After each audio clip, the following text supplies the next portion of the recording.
This is AMD's Radeon 7900 XTX, their latest and last flagship GPU of 2022. But what this also is my first touch of a Team Red card in 15 to 20 years? Now, before you think I'm the biggest Nvidia schmuck there is on this platform, hear me out on this one. Many years ago, where I was somewhere around 10 years old, little Christian, oh yeah, my name is Christian, by the way, but not like this, and also not like this, like this. Yeah, I know, it's written weirdly. So many years ago, little Christian went abroad to visit his grandparents, and he brought along all of the money he saved during the year. But what was waiting for him was not only a mountain of pierogis, but also a strongly fluctuating exchange rate. So back then I went into one of those budkas and I exchanged all of my euros, and I couldn't tell you how much it was, I have no clue. But what I left with was a pile of money for my age at that time. So I went into the first best PC shop I could find. I went into there, got to the seller at the counter and told him I want a graphics card. So he asked me, yeah, well, AGP or PCIe? Yeah, that was the time where we had the switch, or most PCs still had AGPs and the new ones had the new PCIe slot. And me being the 10-year-old kid that I was, I just told him I want the best one.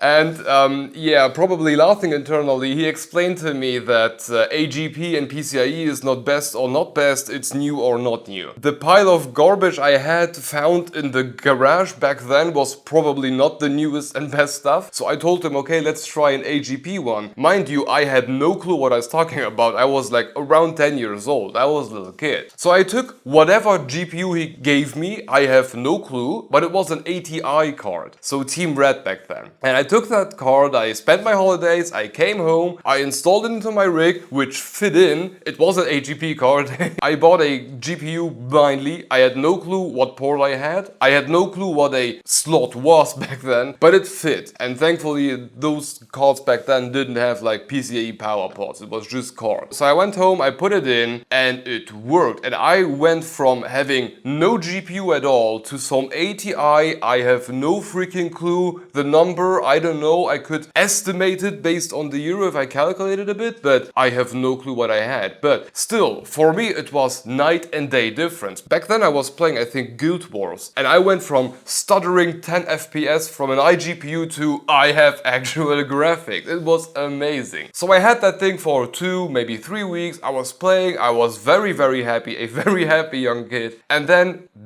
yeah, that didn't sit too well with me. So I took the card out, back to iGPU, back to being a sad little kid. And yeah, that was the end of the story. Then a year or two later, I upgraded to some Nvidia card. I don't even remember. I don't have notes on my childhood about that. But I had my Team Green card, which worked for years. And then came another sprinkle of bad Team Red taste in form of an AMD Bulldozer CPU. Yeah, that didn't sit too well with me either. So yeah, this is where my general tendency of going straight Team Green came from. It's not that I hated ATI, which then became AMD at some point, but it's, yeah, once you spend all of your money on something and it just burns up, you kinda get reluctant to go again with it. But go down a few more years and we have Ryzen 3000s, which were amazing CPUs, and they definitely made me rethink my opinion after Bulldozer. Then Ryzen 5000 and my new opinion was set. Then Ryzen 7000 was also pretty good, or is pretty good, it's still current. But still, I never touch an AMD GPU because of my memory of that old ATI card, which just was burnt into my mind for years. But it's not just that, it's also, if you Google any issues on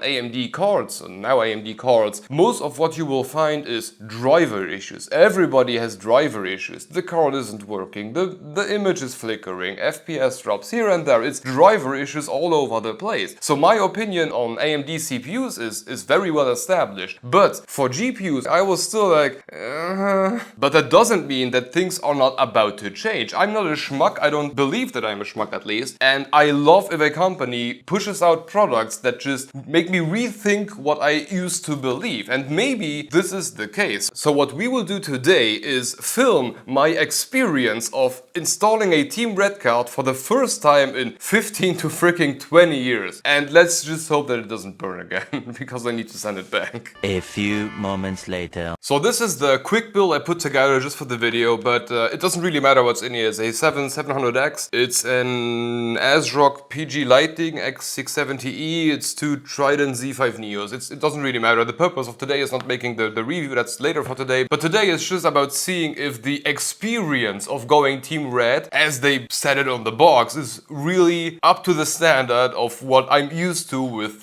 Team Nvidia. But yeah, let's take a look if anything horrible is about to happen.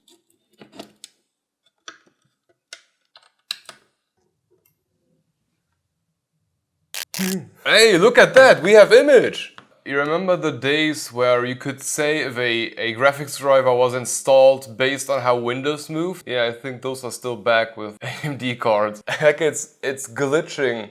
The corners are glitching. So let's quickly install the drivers and see what that experience feels like. Adrenaline. Ooh, I never installed Adrenaline before. Ooh, I feel like part of Team Red now. As long as it doesn't force me to create some sort of account and log in into some random ass service that I don't want to have, I will be fine with this. Or at least with the software side of it. Ooh, AMD software Adrenaline edition. Is there another edition? Click here to learn more about AMD software. Wow. That's usually a good sign. That means the drivers are installing. Ooh. Yeah, let's restart and have a look at how this works. Yeah, I'm excited for this. Okay, we're back in Windows. Let's see if the window flickering is still happening. Oh, look at this smooth movement. Hell yeah, oh yeah, look at that smoothness. Okay. Oh, Crysis 3 Remastered even defaults to very high. Is there higher? No, there is just very high. Nice. Looks good so far. Give me advanced graphic. Yeah, everything very high. Ray tracing. Yeah, okay, that's high, yeah. AMD cards are supposed not to be that good with ray tracing, but we will have a look at that. Hey, this is working fine. And it's not burning. That's something new for my experience. Yeah, I should look on the monitor when doing stuff. Great. That's some nasty coil wine. And it's one hot card. But some nasty coil wine right here. Hey, so it's not looking that bad. The game is running fine, but it's like locked at 60 frames per second hard with no VSync. And I just turned all the graphics down to low, and for some reason it still runs on 60 FPS. Like, I get that it's a 60 Hz monitor, that's okay. Oh, okay, that's a stupid thing. If you run it in full screen, it will just lock to whatever your monitor is able to do, which does make kind of sense, kind of. If the monitor can't display more than 60 images per second, why should the GPU? That does make a lot of sense. But let's now push everything back to where we were in borderless, which should now give us everything the GPU can do, which is 65 FPS. That's now 70. We are almost mid-60s to 70. That's fine. Okay, the game runs. My experience so far with AMD isn't as devastating as I anticipated it to be. No. So yeah, the experience wasn't as bad as I remembered it to be, or it wasn't as bad as the internet tends to portray it as. Like, everybody talks about driver issues. You install drivers, 6 blue screens, PC shuts down, bursts into flames. But no, it's exactly what I had 2 days ago with the 4080 and 4090. You slap it in, install the drivers, it's restored, and then it just works. And it's the same thing here. Like, you get the image of incapable drivers, and it's just not the case. For now, for the initial process. I can't say anything about long term. I have this thing running now for what? 8 minutes, 10 minutes, so long term is really not the case here. And we will get the long term results in a couple of days. I have a couple of days left with the card. But for the initial process, it's exactly the same as for any Nvidia card I touched in the last 10 years. So I think the internet does exaggerate a bit on this one, but we will see how it performs long term. For now, everything is okay. My building is not on fire. The GPU is still running. We still have image. Everything is still moving here. Everything everything is fine. But yeah, I hope you enjoyed coming along for this weird ass ride, and I hope you will stick for the review of this card individually. It will be released about a week later than this video, probably somewhere around that line, and then we will have a look at the real benchmarks, the real numbers, and what I found or what we found the next few days that we have with this card. But yeah, thank you for watching and hope to see you in the next one. Bye bye.